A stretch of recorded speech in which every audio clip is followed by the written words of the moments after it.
Ladies and gentlemen, please remain standing for the national anthem. Upon its conclusion, will you please remain standing for the invocation. And then we will cast.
Pastor David Collins of the Seacliff Gospel Chapel will now deliver the invocation.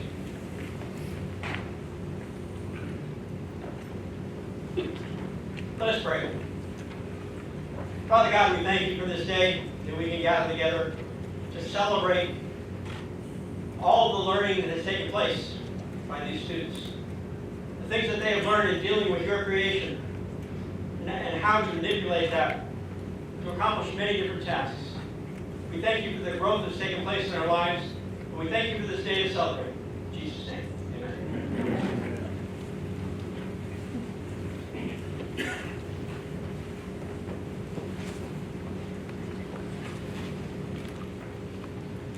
Let everybody to be seen.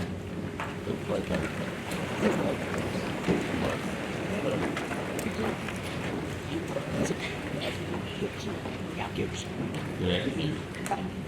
I'm Bruce Roseblatt. It is my privilege to serve as Webb Institute, Chairman of Webb Institute Board of Trustees. On behalf of the trustees, I'd like to welcome you all, our guests, distinguished faculty, family, friends, and most especially, I offer my hearty congratulations to the graduating class of 2004.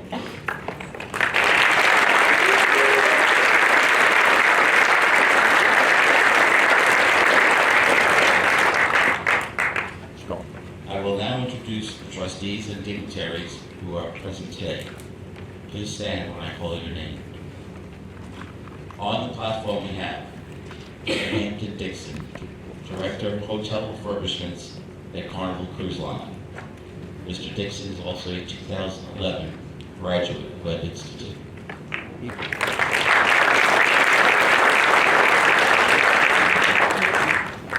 Mrs. Allison Granger, retired Chief Investment Officer, Parker Foundation for Public Giving, honorary alumni,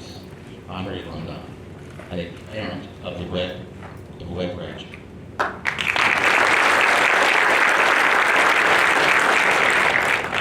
Mr. John LaBerge, my Vice Chair of Webb's Board, and a 1976 graduate of Webb Institute.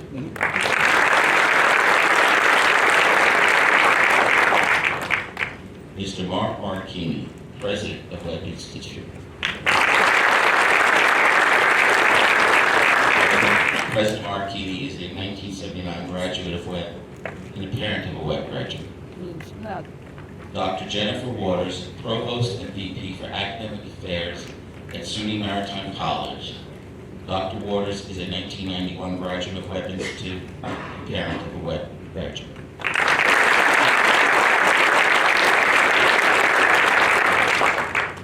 Matthew Werner, Dean and American Bureau of Shipping Chair of Naval Architecture and Marine Engineering. That is a 1995 graduate of Webb Institute and a 1997 graduate of our postgraduate program.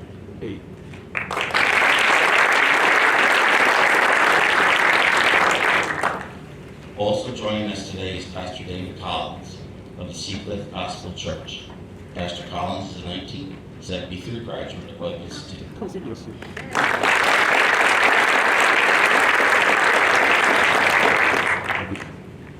Also in the audience, we have Jeffrey Bosty from Webb's class of 2025. Bosty is Webb's student representative to the board.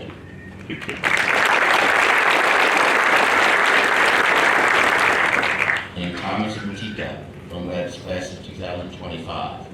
Thomas is the student organization president.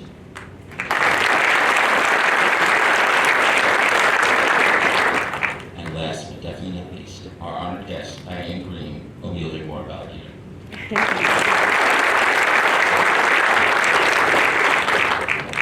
The trustees offer our heartfelt congratulations and best wishes to the class of 2024. It is now my pleasure to present the president of Webb Institute, Mark Marchini.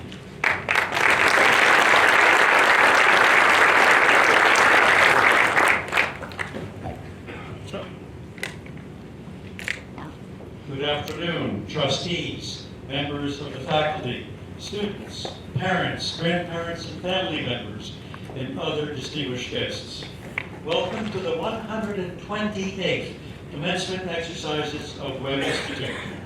Today, we are gathered to recognize, honor, and confer upon 25 members of the class of 2024 the degree of Bachelor of Science in Naval Architecture and Marine Engineering. The Webb degree is a truly prestigious one. Each of our seniors has earned it through his or her dedicated efforts in the classroom, on the waterfront, at shipyards, in engine rooms at sea, and in design departments across the nation and around the world. The Webb degree is a hallmark of excellence. We are all very proud of these young men and women and all they've accomplished. Please join me in acknowledging their achievements.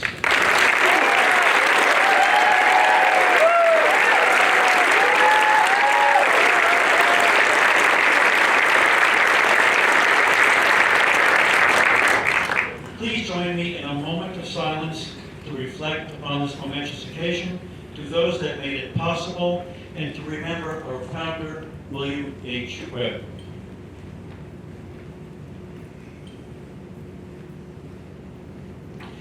The Webb degree represents the efforts of faculty and students who for the past 4 years have worked together in a process of continuous learning to build knowledge and sharpen their capacity to think and solve complex problems, and to strengthen the foundation for informed citizenship.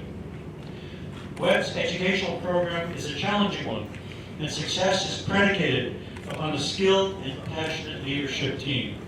I consider it most appropriate that we recognize those responsible for leading our soon-to-be graduates through that process, our Webb faculty. As I call their names, I ask our faculty to please stand and remain standing. Please hold your applause until all are introduced. We'll give them a round at the end. Matthew Werner, Dean and American Bureau of Shipping Chair of Naval Architecture and Marine Engineering. As a 1995 graduate of Webb Institute and a 1997 graduate of our postgraduate program. Dr. Richard Harris, Assistant Dean, and John J. McMullen, Professor of Humanities and Director of Humanities, who joins us in the audience. Professor Neil Gallagher, the Shirley and Stephen R. Town Professor of Ship Design. He is a 1978 graduate of Webb Institute. Professor Gallagher is also our commencement marshal. Dr. Richard Royce, the James J. Henry Professor of Naval Architecture. Dr. Adrian Onas, Professor of Naval Architecture. Dr. Elena Golubeva, Professor of Mathematics. Professor Michael Martin, the Mendel and Lester Rosenblatt Professor of Marine and Electrical Engineering. Bradley Golden, Associate Professor of Naval Architecture. He is a 1999 graduate of Webb Institute. Dr. Matthew McMahon, Assistant Professor of Engineering Sciences. Dr. Spencer Boyd, Assistant Professor of Mechanical Engineering and our Sustainability Coordinator. He is a 2017 graduate of Webb Institute. Wow. Dr. Bob Breyer, Humanities Adjunct for many years. He will be back to teach his course on Ancient Egypt again this fall. And Patricia Prescott, Library Director. Congratulations to all of you and your thanks.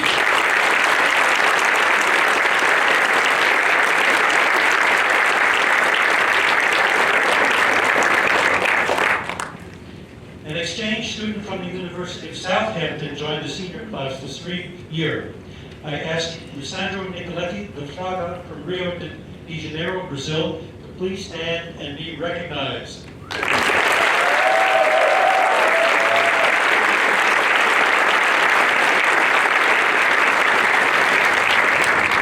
Lisandro will return to Southampton to pursue a master's degree in the fall. We enjoyed having you at Webb, and I hope you enjoyed your time with us. What a wonderful day. Pastor Dave had a special prayer, I believe, to get this great weather. And the grounds look fantastic, and I see smiles all around. I'm sure there were moments when the class of 2024 thought this day would never arrive, but you made it. And in retrospect, looking back, I think you might think that the 4 years went by quickly. On behalf of the Board of Trustees, the faculty, the staff, your fellow students, and myself, thank you for your many contributions. Much has happened during your 4 years at Webb. I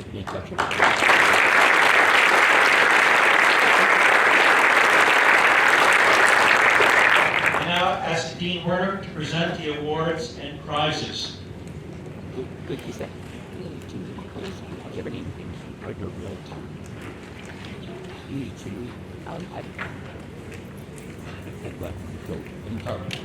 afternoon, everyone. It's my honor and pleasure to offer the awards and prizes which you see the class. These awards go out to individual students, but we need to reflect that no one goes through Webb succeeds with Webb alone. These are the product of support from classmates, from schoolmates, right, faculty, from the staff, keeping the school running for our students, of course, the parents and the friends that act as the bedrock of the people. So as we celebrate the individual students, we celebrate all of all these successes. The Richard A. Parton Humanities Award was established by the College in memory of Richard Parton, who died his senior year of a prolonged bout of cancer. It is awarded whenever the opinion of the faculty, to a member of the senior class, who, having demonstrated competence in both naval architecture and engineering, also showed excellence in humanities. The award was first bestowed in 1987. It is sponsored by the class of 1987. This year's recipient is Richard S. Hill.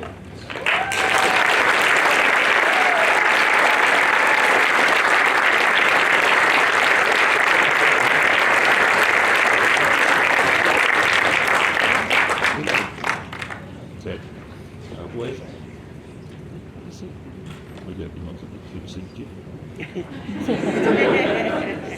Jens T. Holm Award. Professor Jens Holmes is a Webb graduate from the class of 1941, former Webb professor of marine engineering. Among his many accomplishments, Dr. Holmes' honors include designation as honorary member of STEAM, Webb alumni William Silver Owen Award winner, 1975, and Sandy's David W. Taylor Medal recipient in 1983. To honor Professor Holmes' accomplishments and his extraordinary commitment to Webb students, George A. Gilmore, Webb graduate in 1957, established the N.C. Holmes 41 Memorial Commencement Award to be awarded to a Webb student demonstrating outstanding achievement in reading engineering. The N.C. Holmes Award is presented to Bridget S. Bill II.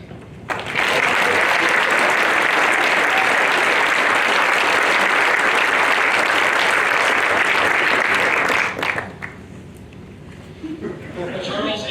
Ward Jr. Memorial Award was first established by a request from the late Elizabeth C. Ward in memory of the late Charles A. Ward, Webb alumnus from the class of 1904. Mr. Ward was an authority on destroyer and submarine design and contributed to the design of several commercial vessels. Among his many accomplishments, he was awarded a certificate of commendation by the Navy Bureau of Ships for his World War II design work. This award is now sponsored by the Naval Architecture and Marine Engineering firm, Blue Black and Associates, and the award thing. This year's recipient, demonstrating excellence in naval architecture and marine engineering, is Richard S. Phillips.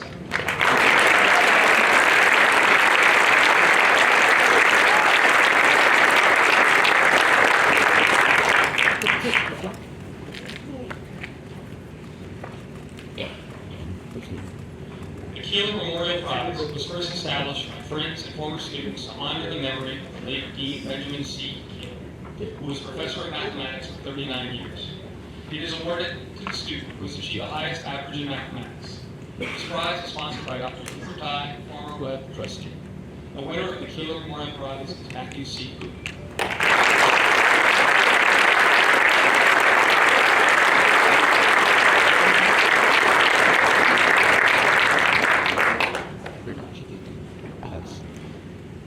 The J. Lewis Looking Back Memorial Prize, sponsored by the American Bureau of Shipping, was established to honor the memory of the late Mr. J. Lewis Looking Back. Mr. Looking Back was a long-standing Webb trustee and president of Webb's Board of Trustees for 4 years. Mr. Looking Back also served as the president and chairman of the American Bureau of Shipping. This prize is awarded annually to that member of the graduating class who has obtained the highest general average over 4 years. The winner of the J. Lewis Looking Back Memorial Prize is Matthew C. Cooper.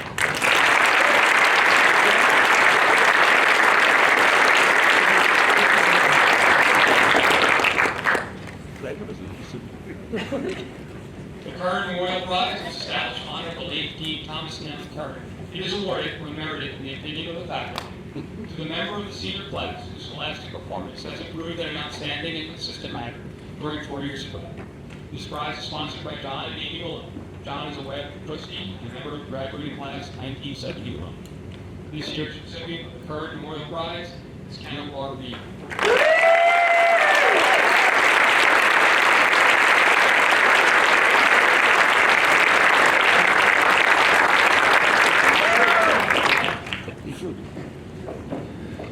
The Stevenson Taylor Memorial Prize, sponsored by the American Bureau of Shipping, is established in honor of the late Mr. Stevenson Taylor, an eminent marine engineer, president of ABS from 1916 to 1926, and an original trustee of Webb. It is awarded annually to a member of the graduating class for excellence in senior thesis. This year it is awarded to Kenneth Reed and Katie Lang for their thesis numerical analysis of flow around biomagnetic undulating coil-shaped fluid structure. This is by Professor Adrian of the Harvard Center.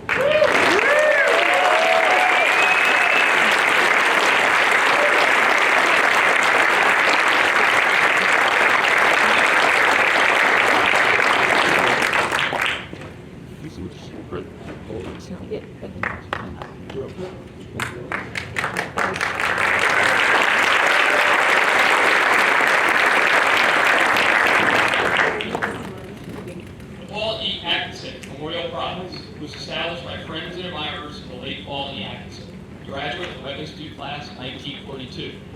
Mr. Atkinson served as a member of the Board of Trustees from 1967 to 1979. The award was bestowed upon that member of the graduating class who was best exemplified the ethical behavior epitomized by Mr. Atkinson throughout his career.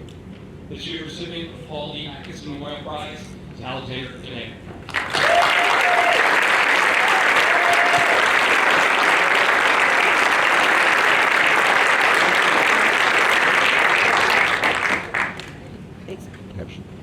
The Lewis Dixon Memorial Prize, established to honor the late Mr. Lewis Dixon, formerly a member of the Corps of Naval Constructors in USA, and later a prominent naval architect and shipbuilder, who was elected a member of the Board of Trustees in 1896 and served as its president 1931 to 1940. This award is granted for excellence in senior thesis. This prize is sponsored by John W. Russell, Webb class in 1967, and Webb trustee awards. The Lewis Dixon Memorial Prize is awarded to Alexander DeMeo and Addison Pope for their thesis, mechanical performance of certain aluminum panels as a function of weld parameter predicted via finite element analysis. Advisor, Professor Matthew McMahon.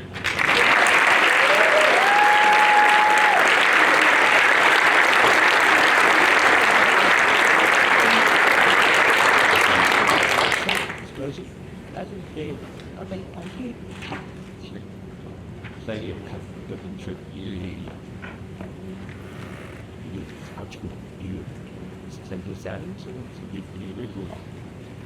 The Charles Spurs II Honorary Community Service Award was established by Charles Spurs II, Webb Honorary alumnus and Honorary trustee. The award is bestowed upon a member of the graduating class who has demonstrated exemplary commitment by service to others, volunteerism, community service, and civic outreach. Webb is thankful to the Spurs for establishing this award and is proud to announce the recipient of the Charles Spurs II Community Service Award is Christopher Reeves.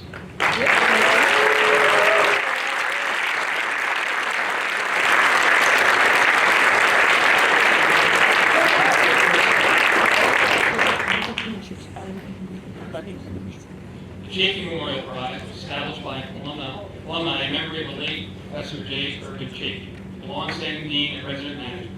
It is awarded to a member of the senior class, chosen by the president of the Webb Alumni Association from 3 candidates selected by the student body and recommended by the faculty as having accomplished the best all-around record during the 4 years, including studies, conduct, athletics, and undergraduate achievement. This prize is now sponsored by Joseph Cuneo, a graduate of 1957, longtime member and former chairman of Webb's Board of Trustees. The recipient of the Chafee Memorial Prize is Julie Long.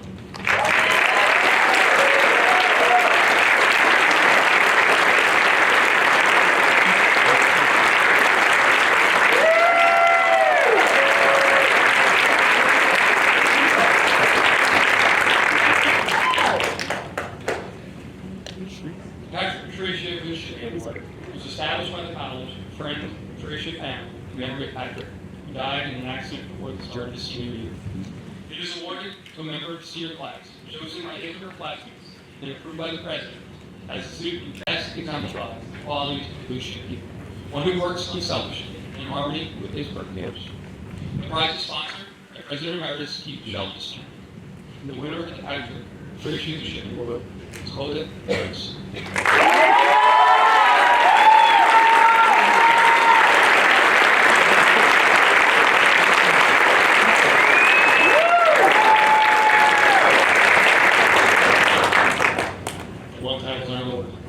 At this time, the Institute would also like to acknowledge the authors of 4 outstanding theses that the faculty considered to be worthy of honorable mention. Darren Cook and Conrad Frischlag for their thesis, Automation of the Preliminary Bulk Carrier General Learning. Their thesis advisor, Professor Michael Martin.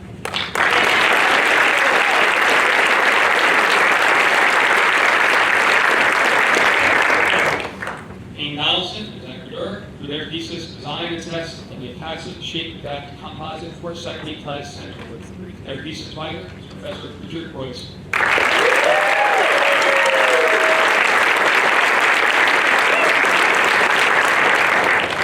Kira Shaw for her thesis, the first Japanese-built Western-style ships, how model makers have shaped our view of the late 16th and early 17th century merchant vessels. Her thesis advisor is Professor Richard Harris.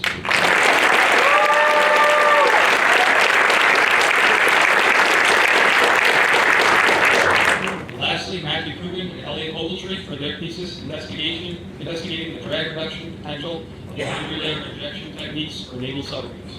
Their advisor was Professor Adrian Police.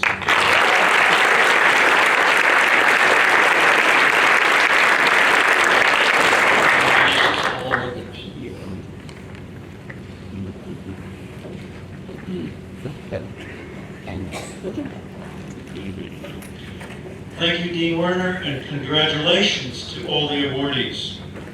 Webb Institute will now award an honorary degree. The honorary doctorate is the highest degree Webb Institute can grant. Chair of the Board, Rosenblatt, please join me at the podium. Thank you. American technology entrepreneur and executive, Diane B. Green.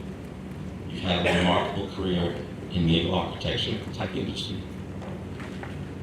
You earned a bachelor's degree in mechanical engineering from the University of Vermont in 1976 and a master's degree in naval architecture from MIT in 1978.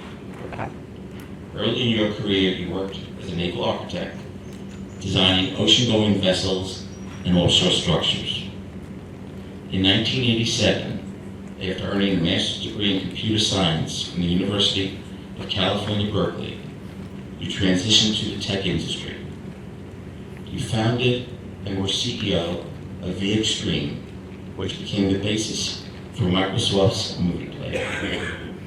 As co-founder and CEO of VMware, you created the market for mainstream virtualization and pioneered x86 virtualization, which today is the given way to run servers. You were subsequently appointed to the Google Board of Directors and later named CEO of Google Cloud, where between 2015 and 2019, you created Google's first enterprise-capable business unit.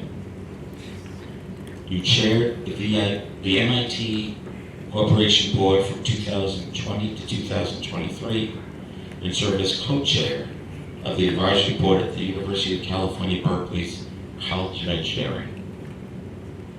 You served on the boards of Alphabet, Intuit, SAP, Stripe, Wix, Khan Academy, and AP Moeller Holdings, who control Merck Shipping and invest in clean energy technologies and technologies for social good.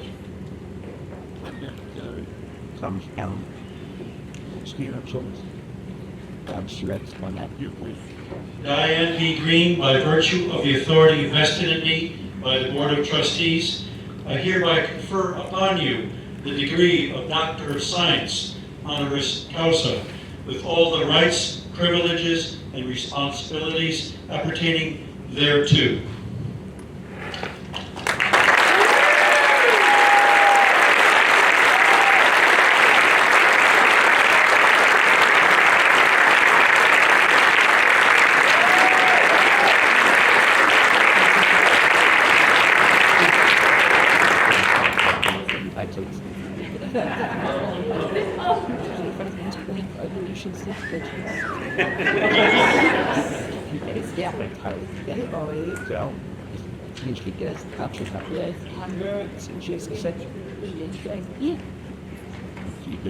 I now present Dr. Diane Green as our principal speaker.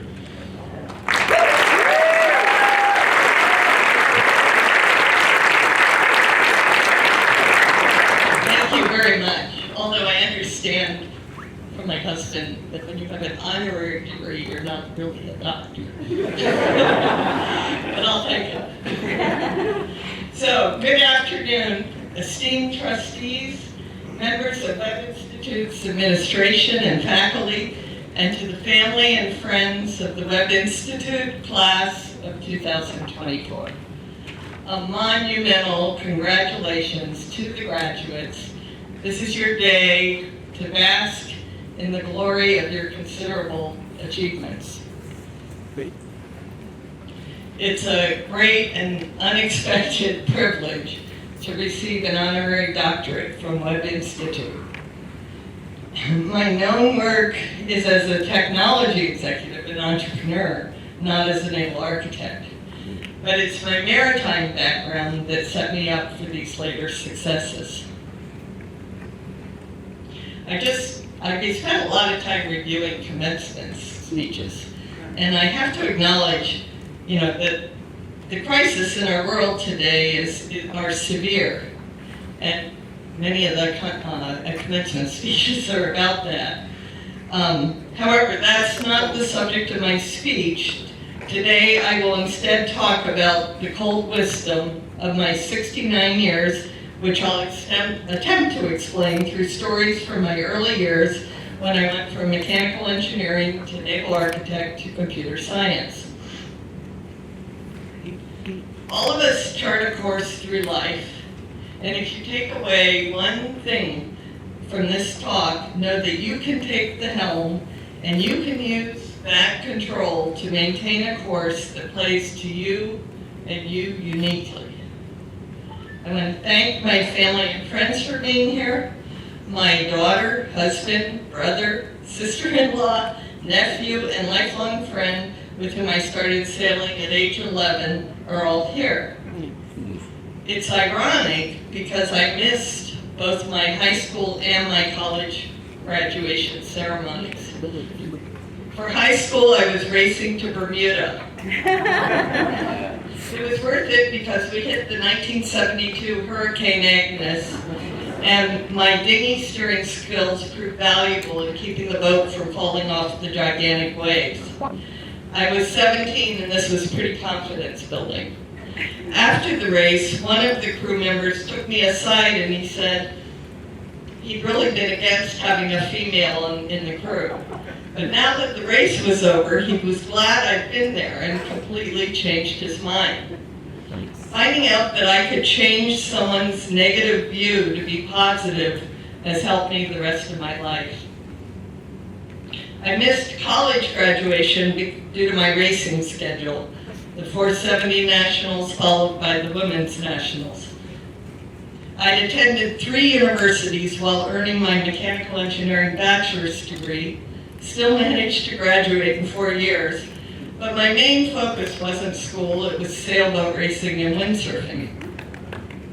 I'm grateful for the rigorous engineering classes, they were invaluable, but I credit the sailing with the foundational skills that led to my building companies and leading organizations.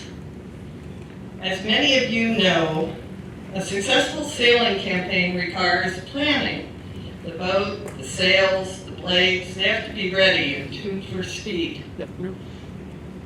You need a great crew and lots of on-the-water practice and knowledge of the local weather patterns. On race day, you need a plan for how to get around the course. And then once the starting gun goes off, everything starts changing and you're constantly getting new information and you need to course adjust.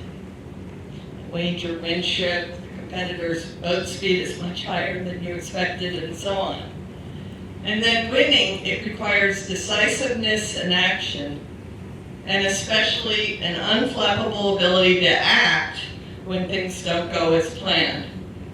These capabilities became second nature to me and are associated with fun. In the fall of my senior year of college, I hadn't found a job I liked and thought, I'll race my 470 full-time and I'll find the odd jobs. My summer jobs have been teaching sailing and running regattas at the North American Sailing Center, an entity designed to prepare sailors for the Kingston Olympics. A note about the opportunity I found there. At the Sailing Center, I was definitely low man on the totem pole and wasn't getting the opportunity to run a regatta. The year before, I'd seen a photo in my local newspaper of a windsurfer and managed to locate one and taught myself to windsurf. At the Sailing Center, one day, the Windsurfing Worlds appeared on the regatta schedule. I was the only person who knew how to windsurf, really, who knew what a windsurfer was. So I finally got to be the race committee chairman. My curiosity about windsurfing landed me in a senior leadership role as our race committee chair, which led to many more opportunities down the road. It was my love of sailing that got me to MIT. Back at college, the head of the University of Vermont Mechanical Engineering Department suggested that instead of full-time sailing, I go to MIT and study naval architecture. That little bit of encouragement to stretch myself beyond where I imagined my capabilities was enormous in altering the course of my life. and I still aspire to help others as that professor helps me. I had my best racing season that first summer after college graduation. I finished second in the co-ed 470 nationals. I finished second to Pete Melvin, who is an outstanding America's Cup yacht designer and other multi-hulls today. And I won the women's nationals, the Adams Cup. But grad school was hard. I shared an office with two much better prepared recent Webb grads. They were kind and helped me catch up. One is still a friend. To support myself, I had a research assistantship and a side job running windsurfing regattas worldwide, including in Sardinia and one on San Francisco Bay. Perhaps most significant to my future life, MIT is also where I became fascinated by what computers could do. It was 1976, and I fell in with a group of PhD students developing artificial intelligence. At MIT, I learned rigor and developed a new area of interest, computer science. Meanwhile, I was having fun on the water while, unbeknownst to me, continuing to develop my leadership skills through running regattas. Humans are born with innate curiosity. Over my entire career, it has remained one of the most important qualities I look for when hiring someone to work in an organization I'm running. And my curiosity got me my first job as a professional naval architect. I wanted to move to windy San Francisco after grad school. A friend gave me the name of a senior naval architect at a large consulting firm who I wrote to. After not hearing back for several weeks, I cold called him, and he said, "We're not hiring." Then, to be nice, he acknowledged my resume's hobby section, which talked all about sailing. At that point, I forgot about the "we're not hiring" and asked if he sailed. He said he did, and I immediately started peppering him with questions about the winds and the currents and the water temperature when you capsized on San Francisco Bay. After about 15 minutes, he said, "Maybe we are hiring." And I ended up with a job. The job didn't work out that well, though. We were designing systems for deploying large oil platforms in places like the North Rankin Field in Northwest Australia and in the North Sea. Once designed, the naval architects would go on site to oversee the installation.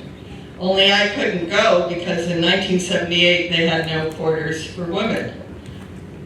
There was nothing to be done about that, so I course adjusted and started writing Fortran software to do finite element analysis and to model the wave forces on 100-year storms. That was engaging, but I found myself more interested in windsurfing and computer software than in my future as a naval architect in the 1978 oil industry. While my parents didn't think it was an obvious next step, I quit my job at the consulting firm, bought all the computer science and AI books I could find at the Stanford bookstore, and took them and my windsurfer to Hawaii. There, I fell in with a group of windsurfing pioneers.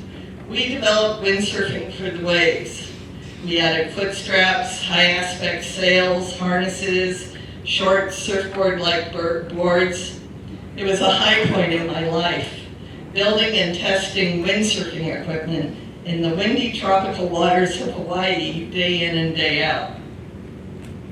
I was running low on money and found a job as a research assistant for a University of Hawaii professor and at the Naval Undersea Systems Center in Kaneohe Bay.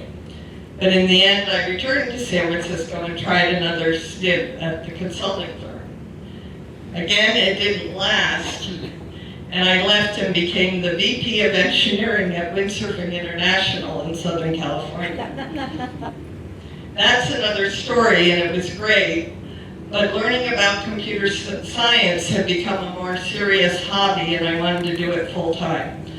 That's when I returned to graduate school, this time at UC Berkeley, to study computer science. I've always gravitated to new technologies. I once was fortunate enough to have a long conversation with Gloria Steinem. She was the founder of Ms. Magazine and a famous feminist in the 60s and 70s. I told her about how welcoming I'd found computer science in the 80s. And she said, of course, it's because it was new. The advantage of entering a new area is that little has yet been established. Everyone, male and female, enter on an equal footing. Once the money and prestige are there, it's much more difficult. New areas also tend to have more growth and opportunities. And I'll just say, it's obvious to you, I'm sure, but naval architecture today seems to have amazing opportunities for things like simulation, automation, new materials, manufacturing processes, all these things that will help move the world forward. But most important is to stay with what interests you, what excites you, even if it may mean career disruption. It is good to course correct, since it's much easier to excel if you enjoy your work, and you'll go deeper. A physics professor at MIT told me that he closely touched 5 Nobel laureates, either as their principal or secondary advisor. He explained that the secret is to steer them towards a narrow problem where they can go deep and become the world expert. I have to say, the more I learn about Webb Institute, the more I see that much of the value of your education is that you've all gone deep. When I advise entrepreneurs, I always remind them that they are, or need to be, the world expert in what they are building. This will give them the confidence to continually course correct. After receiving my computer science master's, I entered the tech industry, and here's my last lesson, which is be open to opportunities that others might not appreciate. I run the first windsurfing world because the elders on my team didn't know what a windsurfer was.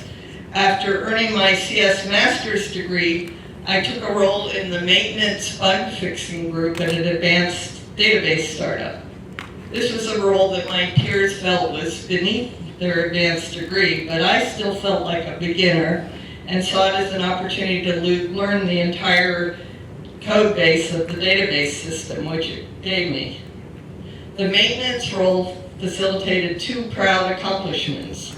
First, I sat near the customer support group and we chatted constantly about their problems. I found out they were spending most of their time hand-fixing corrupted transaction logs. So I built them a tool to automatically fix the log and then went on to find the bugs that were causing the corrupted log in the first place. It is extremely rewarding to help people. I still bask in how happy I made those customer support folks who sometimes had to stay at work all night to fix a corrupted log. The second project was on the performance of our database system.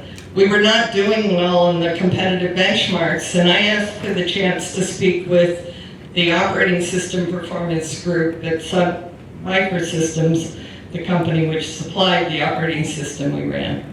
Fortuitously, the best engineer in that performance group turned out to be a windsurfer, and that led to a great collaboration. We developed a major change in how reads and writes worked to make them asynchronous, and that let us win all the database benchmarks, which turned out to be a big deal. In sum, all these stories are meant to illustrate the value of course correcting your life, avoiding obstacles, staying engaged and curious, applying yourself to achieve mastery, and staying open to non-obvious opportunities that may come your way. At Webb, I think you've built invaluable skills, analytical, practical, how to collaborate. You've gone deep in a specific domain, and these capabilities give you an unbelievably great foundation. Many years after I entered the technology industry and co-founded and was CEO of VMware, I had an incredible dream. For background, everything at VMware was going well. Our customers loved the products. We were saving huge amounts of power through our server consolidation capabilities. And we counted all the Fortune 1000 as users. Our partners trusted us. Our employees were outstanding and loved the company. We were profitable and more than doubling the annual revenue every year. The dream I had was that I was soaring through the universe, seeing and learning marvelous wonders. And I still vividly remember waking up to this amazing feeling of ecstasy and mastery. And to this day, I strive to have that feeling. It's not easy. But my wish for all of you, too, is to chart your own unique course. Is that you chart your own unique course and you capture your own version of that feeling of joy and mastery that comes from contributing to the world. Thank you. And Webb Institute class of 2024, congratulations.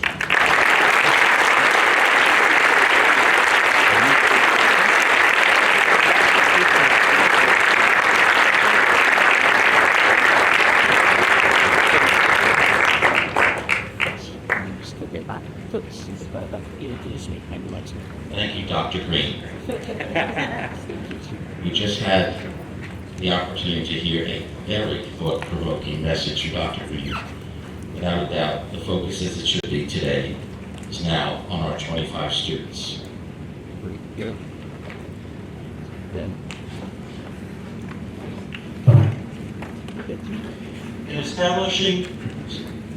In establishing Webb's Academy 135 years ago, William Webb proposed to educate in a formal way young people who would serve their nation in the marine industry and lead the way in applying modern technology to shipbuilding and ship design. I want to mention that all graduating seniors were formally inducted into the Webb Alumni Association at their May meeting. Today, we applaud those who have successfully completed the program. They are well prepared to enter careers in engineering, in higher education, and in other pursuits, and to fulfill our benefactor's goal. We are all proud of their accomplishments as they reach the moment we have all been waiting for.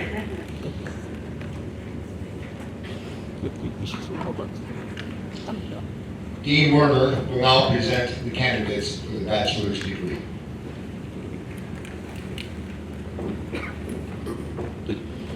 The candidates for the bachelor's degree, please rise.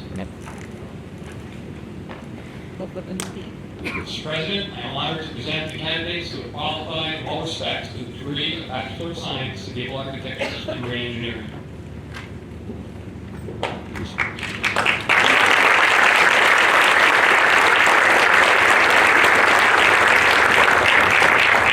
By virtue of the authority vested in me by the Board of Trustees, I hereby confer upon you the degree of Bachelor of Science in Naval Architecture and Marine Engineering with all the rights, privileges, and responsibilities appertaining thereto.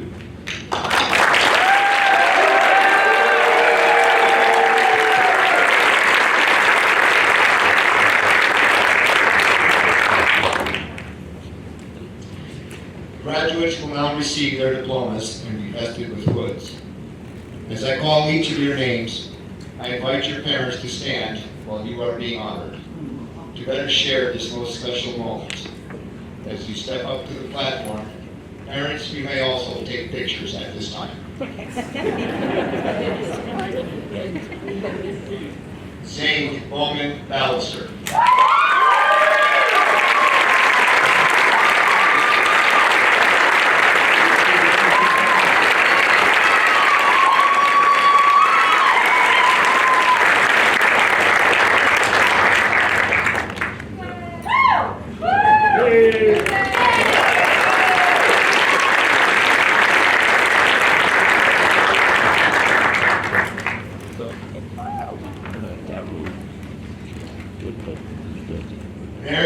Grace Margot Warren.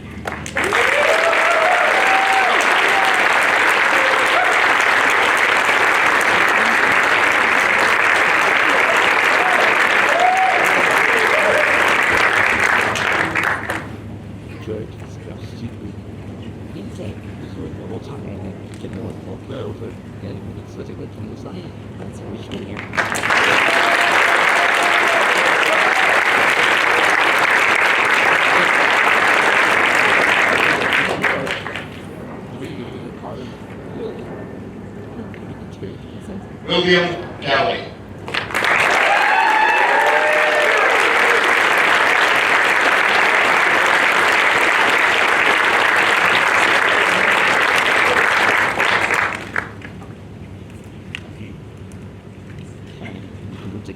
Charity conspiracy, giving charity.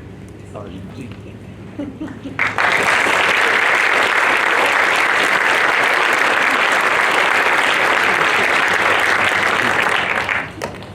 Matt Coogan.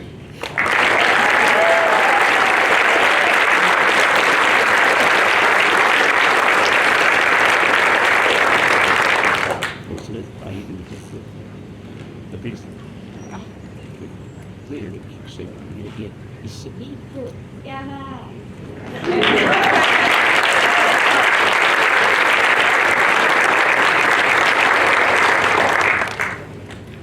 go out, please.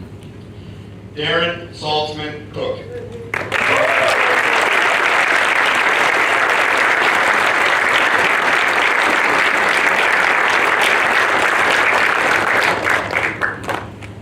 Some. Okay.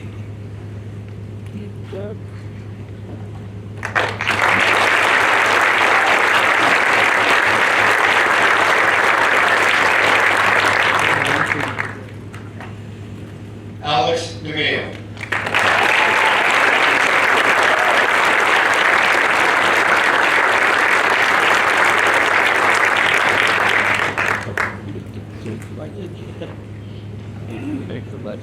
Yeah, I got you. Terrified.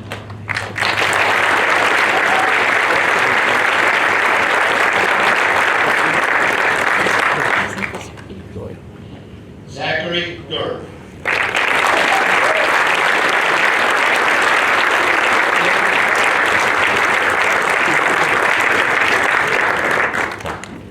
Lost. Weird battle. Yes, you checked it.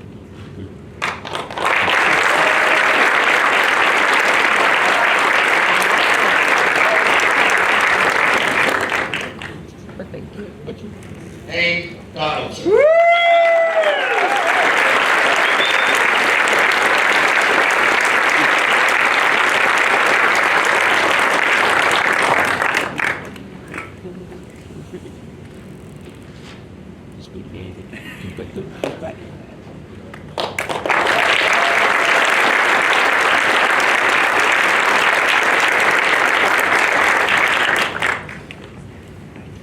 Coda Erdos.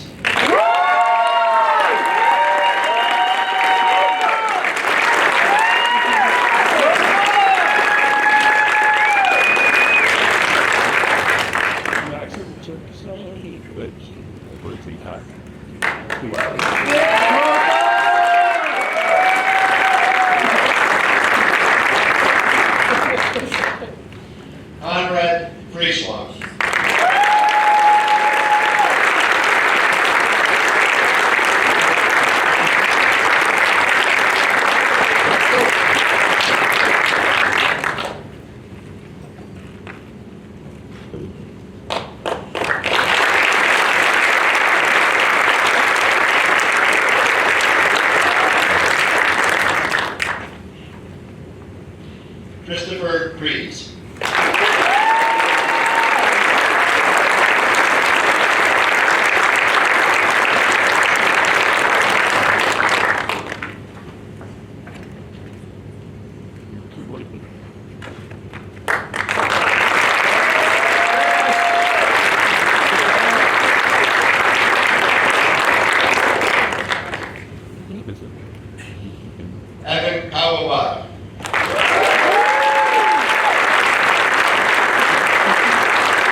Sorry.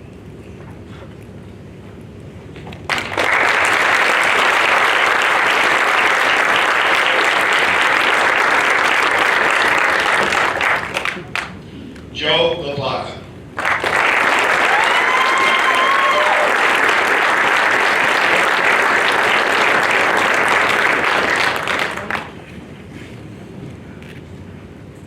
Sit there. Yep.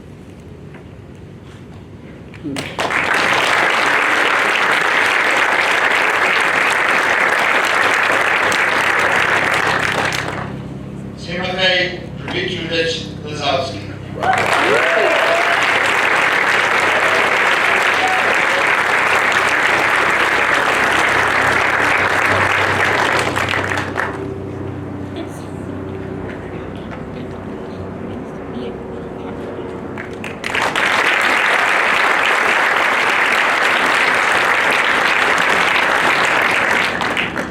Max Hahn.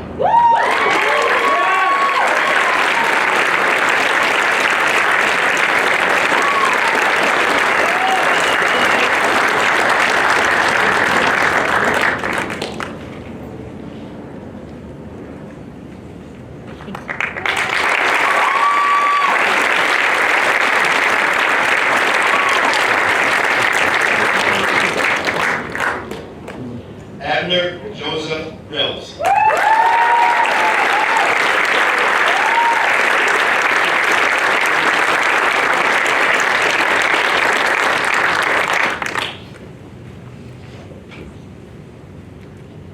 Thank you.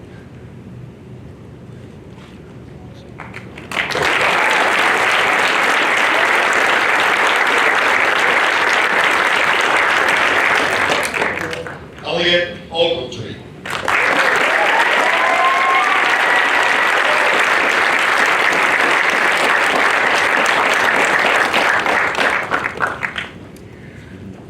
Thank you. Sorry. Opposed?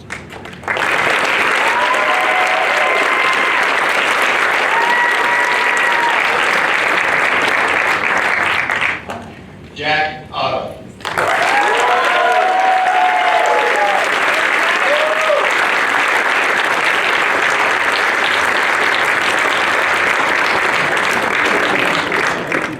Straight up. Just good. Like a town joining friends. Speedway. It's here. Good to be here.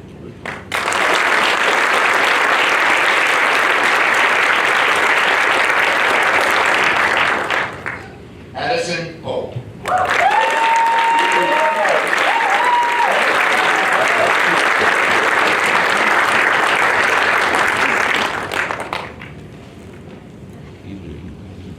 Should look like a bed seat.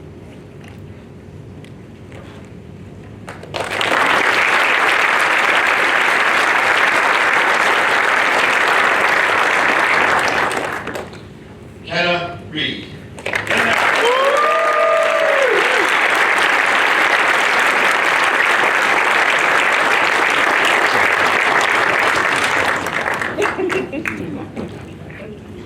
Well, yeah. He was right. I'm not. Yeah, I think he.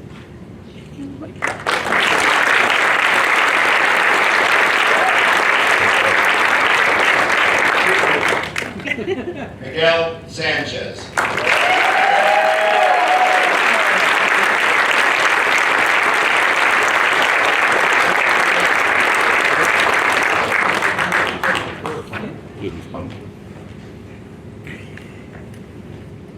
It's big here. Events of people.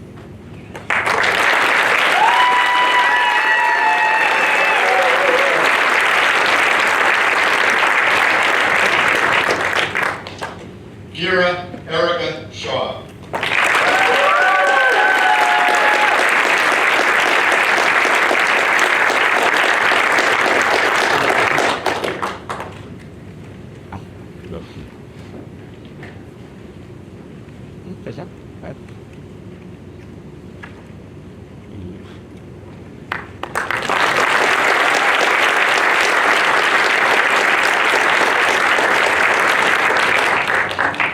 Evan Spalding.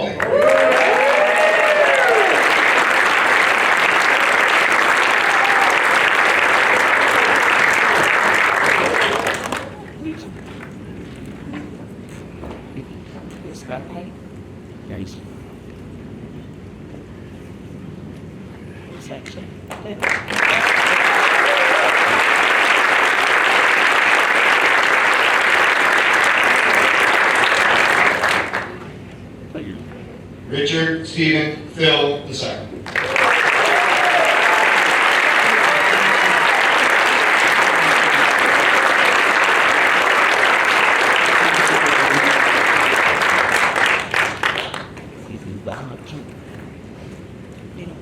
I know, that's what we say. That's like, they're obviously.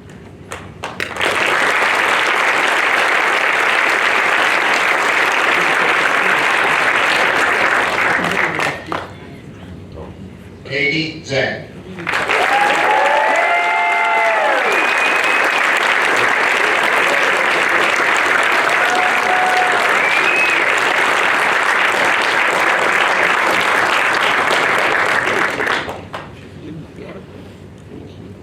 Richard, very short, but the fabulous science and competence.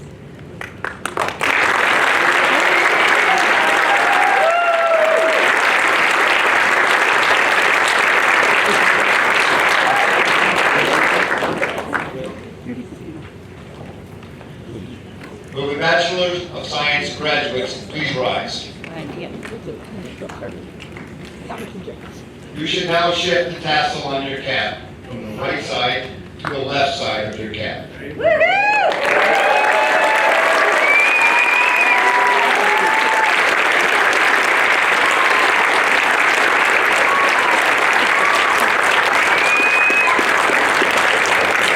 From this day forward, this is how you should wear it at any ceremony to signify that you have received the baccalaureate degree.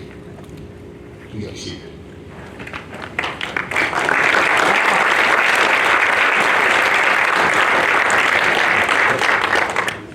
I am now pleased to present Conrad Frischlag, who will speak on behalf of the graduating class.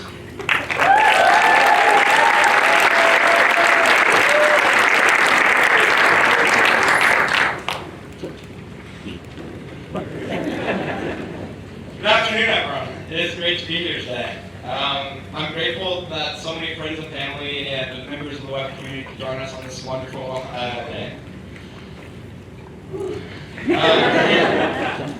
I'm honored to have the opportunity to speak to my classmates and be the farewell speaker. Preparing this speech was my last official responsibility as a Webb student, and it still hasn't hit me that this will be my last one, but there's not more to come. As my classmates know, I love examining the numbers. Each semester, I would count down the days remaining to major in such as Webb soccer at the end of the semester. For the last semester, we have counted down the days to graduation, both to commemorate the main event and also to remind the fact that we must enjoy the remaining days. 1,394 days ago, we came through these Webb gates. After 128 weeks of class, we have now completed the journey. We have watched 68 other Webbies graduate before us, and we have watched many legendary professors retire from their times at Webb. We have seen and felt the impacts of a global pandemic, and somehow through it all, we have completed 160 credit hours worth of work. While each day seemed endless in the moment, the weeks were short, and before we knew it, the 4 years had passed. So, let's take this chance to recount this spectacular journey. Once upon a time, myself and 27 other naive freshmen walked onto this campus, some for the first time ever due to COVID. Those coming from the contaminated states immediately got turned around and sent to their 2-week sentence in the Glencoe mansion. For the rest of us, our biggest worries during those first 2 weeks were how to keep the bacteria out of our noses so we don't puff up here, and how doubling our class size would affect our class dynamic. Luckily for us, the mansioners all survived their quarantine and came and joined our class very well. Our freshman year was finally off to a start, and despite only having half of the faces visible, our class identity quickly blossomed. freshman wrestling club quickly formed outside of our classroom, and once we were worn out, we would lay on the bricks and wait for the dean to walk by. This may have been the beginning of our brick obsession that eventually led to the honor council chairman sending us an email saying to return all the bricks we had taken. By the end of the semester, we were awarded, or rather assigned, the dumbest class plaque by the class of 2021. Moving on to the spring semester, COVID policies began to lighten. So cute. And we were introduced to some of the luxuries of Webb we had not yet seen, such as entering the city to experience a pizza and the elaborate dorm setups that upperclassmen have. It was nearing the conclusion of our first year when I truly realized how special of a place Webb was. Several of us were sitting outside enjoying the sunset when the idea of a road trip was pitched. 48 hours later, we had purchased a van from a 13,000 miles later, in a couple of breakdowns, we returned for the sophomore's year. At this point, the Webb workload truly ramped up. The professors bombarded us with assignments, and we tried to survive. By the end of a given week, the only thing that would get us out of bed, or in some cases the classroom, was the thought of biscuits and gravy. This semester cemented our work our play hard mindset, and in some cases, our hand was forced to play hard when the basement flooded and the power was knocked out. Other times, it was our own procrastination that had hindered our work. Following the return of the Southampton crew, we kicked off another semester. A faithful Met trip launched the class into disarray as COVID swept through our ranks. The resulting assignment delays led to a storm of a different nature as the semester came to a close. Our days of math class came to an end as we did the calculations and realized that the number of days remaining and the number of examinations remaining were rapidly converging. Our sailors had it even worse as they traveled to represent Webb at the national championships, and the keelboat sailors traveled to the Newport to Bermuda race where they won 2 classes.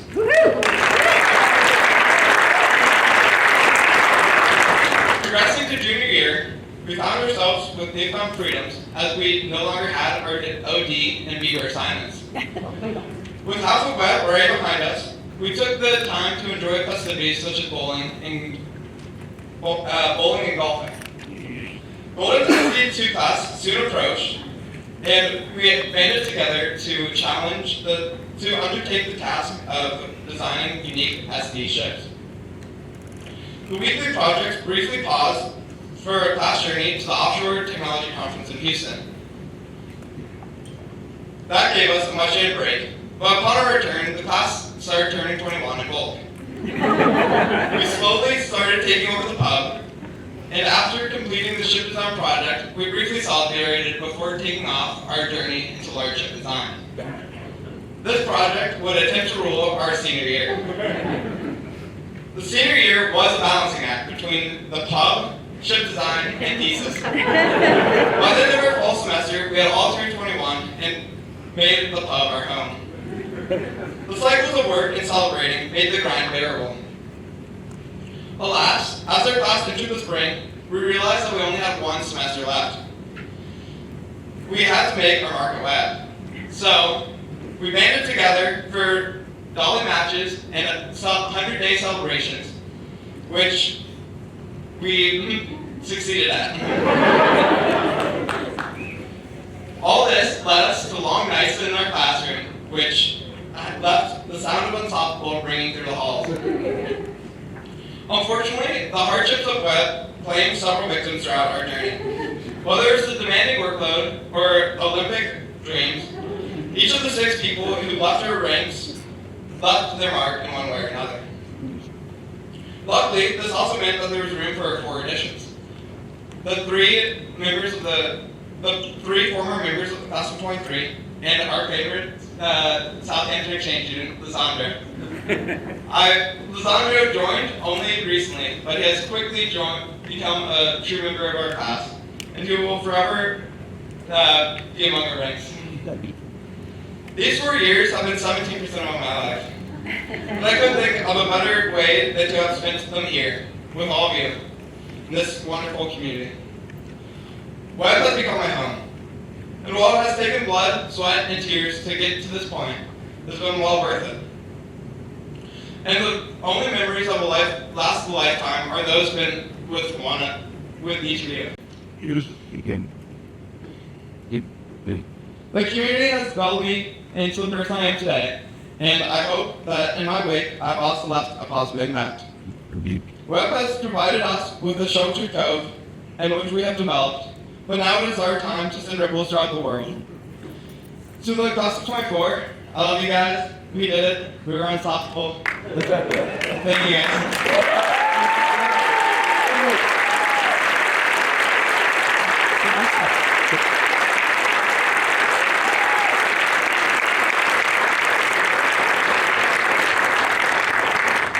Thank you, Conrad. Before we conclude, it's time to give thanks, and we must thank those who worked so hard behind the scenes to ensure everything went smoothly today. Please hold your applause until I have recognized all of them. Gail Marie Sujecki, Emily Harris, Kyle Coleda, Kai Lin, Alyssa Caligiuri, John Ferrante and his facilities team, and Chef Nick and his culinary staff. Thank you.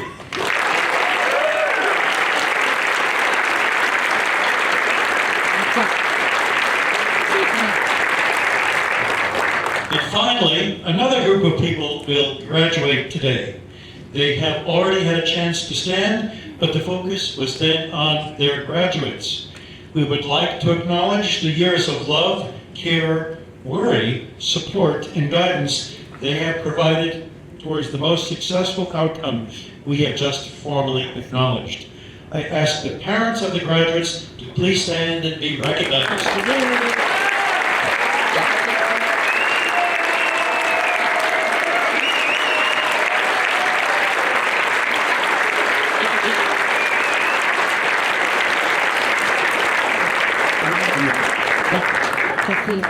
Graduates, always remember the thought-provoking remarks you heard today and the principles by which your benefactor, William Webb, lived his life.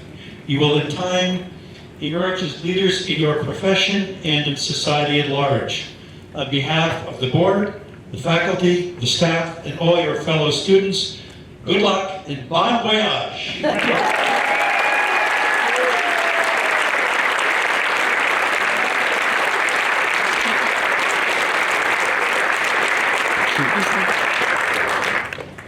Pastor Collins will now offer the benediction. Dr. Papa. I'm safe. Let us pray. Father God, we thank you for the opportunity to participate in the launching of Squadron 2024 at the Webb Fleet. We ask your blessing upon them as they go forward and help them to keep Dr. King's message in their minds as they boldly chart the course in life. Take advantage of the opportunities that come their way, even if they're not resurrecting. They might hold firmly to help chart their course. We ask that you help all of their endeavors to launch firmly and securely and folks that off. You've been into your care. Jesus, thank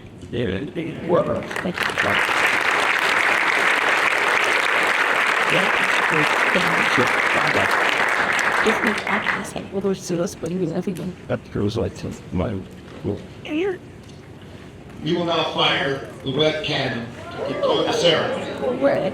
I ask that you remain in your seats until the recession is ended. After the recession, all present are invited to join us in the media courtyard for refreshments. Thank you.